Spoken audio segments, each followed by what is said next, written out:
You know what's weird? We are surrounded by advice about how to make more money, but almost nobody talks about the types of people who surprisingly may never get rich. Today, I want to walk you through 5 money mindsets that can keep you from ever building real wealth, even if you're smart, hardworking, and doing all the right things. As I go through these, you might catch yourself going, ouch, that's uncomfortably accurate. That's okay, you're in good company. I've been more than one of these myself. Think of this as holding up a gentle mirror, not a report card. So, with that in mind, let's start with type 1. Type 1 is what I call the comfort spender. This is the person who doesn't shop because they need something. They shop because they feel something. They shop when they're sad. They shop when they're happy. They shop when they're bored. They shop when life is just being annoying. Basically, their solution to every emotional problem is, let me buy something. And listen, if this is you, I'm not judging. I get it. Because buying something feels amazing for like 5 minutes. The moment you click buy now, your brain releases dopamine. That's the same chemical that makes you feel good when someone likes your post, when your partner strokes your head, or when you eat something sweet. Psychologists have known this for years. Your brain literally goes, oh, this feels nice. Let's do it again. So in that moment, you feel excited. Then the package arrives. And 2 days later, it's just there. 1 week later, you're checking your account like, wait, what happened to my money? And now you're stressed again. So what do? You already know the answer. You buy something else, of course. And now it's a cycle, a vicious one. So here's the lesson. Comfort shopping feels nice, but it's probably blocking you from ever becoming rich. You don't have to stop buying things completely. Just be really honest about when you're buying to solve a feeling instead of a problem. If this is you, start by asking, what am I actually feeling right now? And is there another way to comfort myself that doesn't cost $49.99? All right, let's talk about type 2. The second type of person who may never get rich is what I call the fearful saver. This person is actually great in a lot of ways. They're not reckless, they're not careless, and they're definitely not irresponsible. In fact, they're very serious about their money. They save, they budget, they don't waste. But ironically, their money never really grows. And I know what you might be thinking. Maybe they're just jinxed. They're not jinxed. They just have one tiny problem. They are terrified of risk. They're afraid of investing, afraid of starting a business, afraid of trying anything new with their money. Risk scares the heck out of them. So, for safety, their money just sits in a bank account that earns what, 1%? And in their mind, they're like, at least it's safe. At least I won't lose it.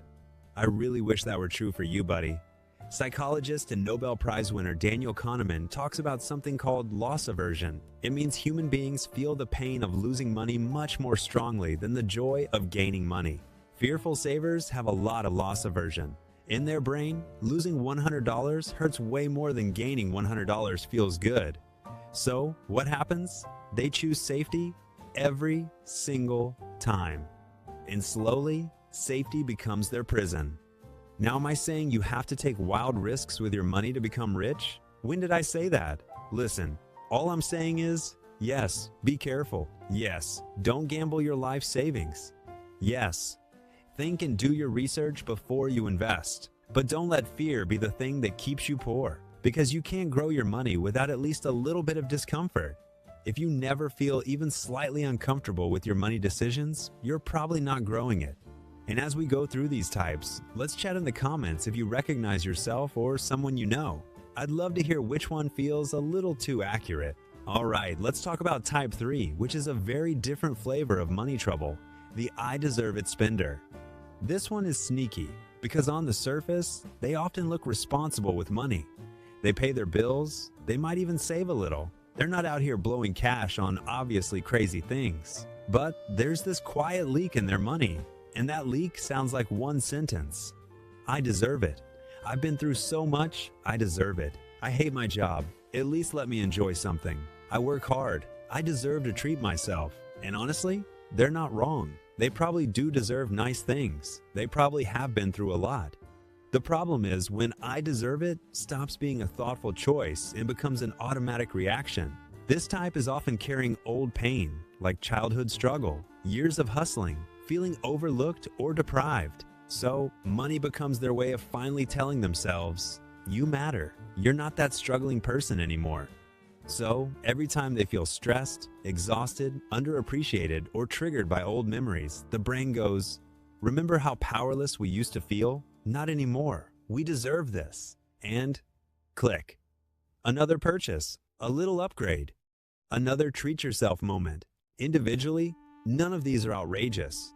A nicer restaurant, the upgraded hotel, the premium version instead of the basic one. But over time, the message becomes, I have to constantly prove I deserve good things, and I'll use my money to do it. Here's the trap though, they're not spending from calm enjoyment, they're spending from emotional compensation. So, what do you do if you recognize yourself here? First, don't shame yourself. That I deserve it voice is actually trying to protect you. It's just using a very expensive strategy. Second, give that part of you a budget. Create a specific enjoyment or treat budget every month.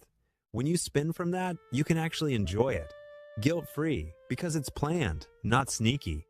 Third, build in a pause. When you hear yourself say, I deserve this, use a 24-hour rule for anything above a certain amount. And tell yourself, if I still want it tomorrow, I can come back and buy it. You'll be surprised how many deserved things don't feel as urgent the next day. And finally, ask yourself, what am I really craving right now? Rest? Validation? Comfort? Or fun? And is there a way to give myself that without always swiping my card? Because yes, you do deserve good things. You just also deserve long-term peace with your money. Type 4 is what I call the comparison addict. This person might be doing okay on paper, they might even be earning decent money, but their bank account never really reflects it, because in their head, they're not just living their life, they're constantly measuring it. And social media makes this 10 times worse. They open Instagram or TikTok and it's, wow, they just bought a new car. Wait, he just got promoted? Hold on, how does he already have a house like that? And suddenly, it's not about what they actually need or even really want. It's about what everyone else seems to have. Psychologists call this social comparison. Your brain is wired to go, where do I rank? Am I behind? Am I failing? And when that anxiety kicks in, spending becomes a way to catch up, or at least look like you've caught up. So, the comparison addict starts buying things that photograph well. The trip, the outfit, the decor, the car. Not always because it fits their budget or their long-term goals, but because it fits the story they want other people to see. Their money isn't working for them. It's working for their imagined audience. Here's the painful part. People you're comparing yourself to are often in debt themselves, or getting help you don't see, or simply not telling you the full story. You're comparing your real life to their curated highlight reel. That's not a fair fight. So, what can you do if you recognize yourself as a comparison addict? First, protect your brain. Mute or unfollow accounts that consistently make you feel behind or less than. Not because they're bad people, but because your nervous system doesn't need that constant trigger. Second, make one simple rule. I don't buy things just so other people can see them. If the main excitement about a purchase is, this will look so good online, that's your red flag. Ask yourself, if no one ever saw this, would I still want it? Third, change who you compare yourself to. Instead of comparing your life to strangers or classmates online, compare yourself to yourself. How is my money situation compared to last year? Am I a little bit more stable, more intentional, more peaceful with money than I was before? That's the only comparison that actually moves you forward. Because the truth is, you don't know what's going on in anybody else's bank account, but you can know exactly what's happening in yours and quietly build something solid, even if it doesn't always look flashy on a screen. And if you're brave enough, tell me in the comments if this one hit a nerve. Are you a recovering comparison addict, or do you know someone who is? Type 5 is what I call the avoider. This one is not loud about money. They don't complain much.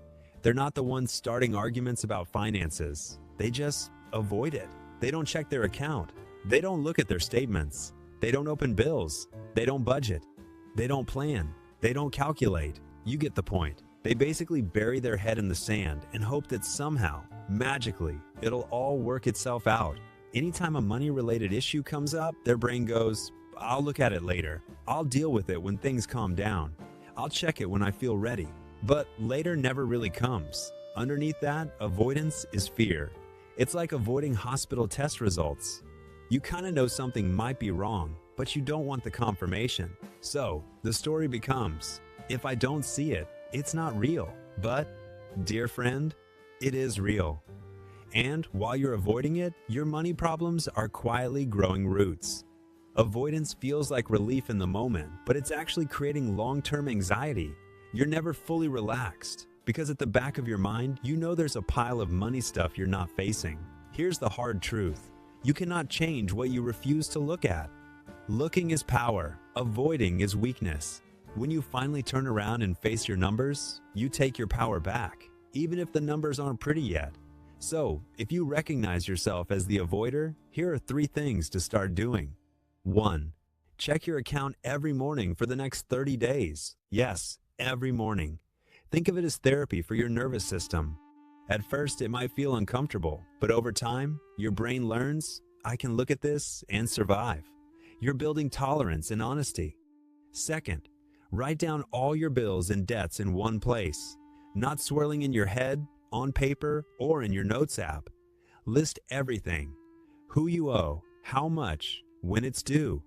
The goal isn't to fix it all today. The goal is to face it. Clarity is step 1 of any real change. Then, thirdly, create a simple monthly money plan. Nothing fancy, no complicated spreadsheets required. Just decide, here's how much is coming in, and here's where I'm telling it to go. Rent or mortgage, bills, debt payments, saving, fun. You decide on purpose, instead of money disappearing on autopilot. When you do these 3 things consistently, something shifts. Money stops feeling like this big, dark monster chasing you. You stop being controlled by it and start quietly, steadily taking control of it. And the more you face it, the bolder you'll feel about confronting it every single day. Now listen, if you saw yourself in any of these 5 types, it doesn't mean anything is wrong with you. It simply means you're human. These are learned behaviors. And anything learned can be unlearned. All 5 types have a few things in common: fear, emotion, past experiences, and a lack of awareness. Nobody woke up one day and said, you know what, let me ruin my finances. I don't ever want to be rich. You didn't do that. You just kept repeating patterns until now. That's the whole point of this video, to help you see your pattern, because once you can see it, you can start to change it. So remember 3 simple things. 1. Pause before spending. 2. Track where your money really goes. And 3. Always ask yourself, why? Why am I buying this? And be brutally honest with your answer. That's how growth starts. Let me end with this. Maybe you're not rich yet, even though you want to be. And it's not because you're unlucky.